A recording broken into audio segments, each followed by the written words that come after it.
I'm Nate Otto from Rich Skills. I've taken the last week of time to contribute to the OSMT Hackathon.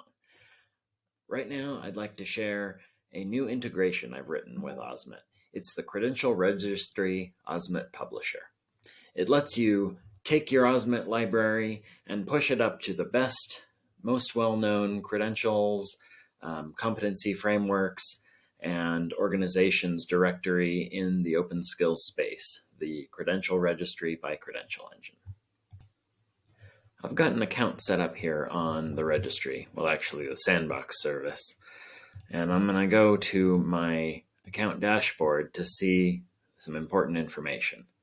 The CTID of my organization is the unique identifier within Credential Engine systems. And then behind this hidden feature is an API key that I'll use to authenticate to the service to publish data under this organization. All right, let's check out the tool. It's a command line interface, so I'm going to open my terminal.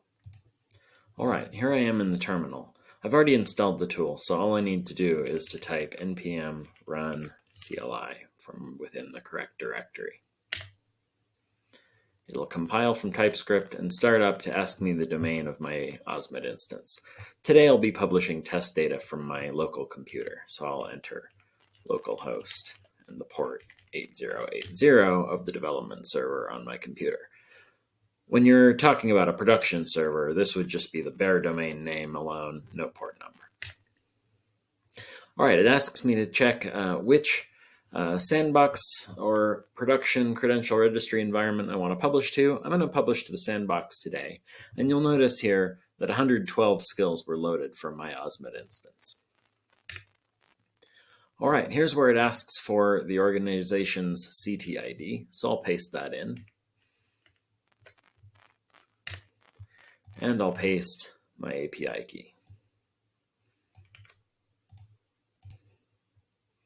All right, it tested the connection, and now it's loading skill details from my local OSMT server, and it has generated a document to send to the Credential Engine registry. It's publishing it now, and now it was complete.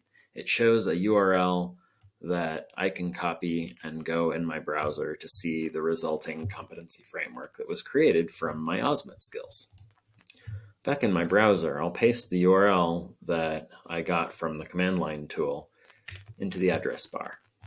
And I can see that there is rich data here in JSON format.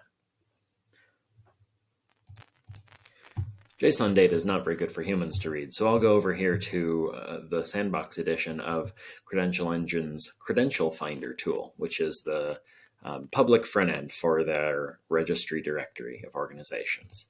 I'm on my organization detail page where I can see the skills library appearing. If I click on the skills library, I can go in right here in the Credential Finder and see all of the 113 items that I had defined in my OSMT library with rich metadata that transferred over to the registry. Now it's available, well, in this case on the sandbox, for anyone who's looking at the Finder to find my organization, find this set of skills, and to have these skills come up in search results. As more organizations share their OSMT library to the registry, it will become a better and better source for this sort of information, and a great place for you to go to look when you're trying to find skill definitions that others have created. This is the real potential of open skills. People both publishing them and reading and consuming and understanding the skill definitions that have been published by others, and more importantly, commonly referencing those same skill definitions when we talk about the skills that learners have in their lives that they've gathered from a diverse range of different educational activities and life itself, formal and informal. Anyway, thanks for checking out the Credential Registry OSMT Publisher command line tool that I created for the OSMT Hackathon.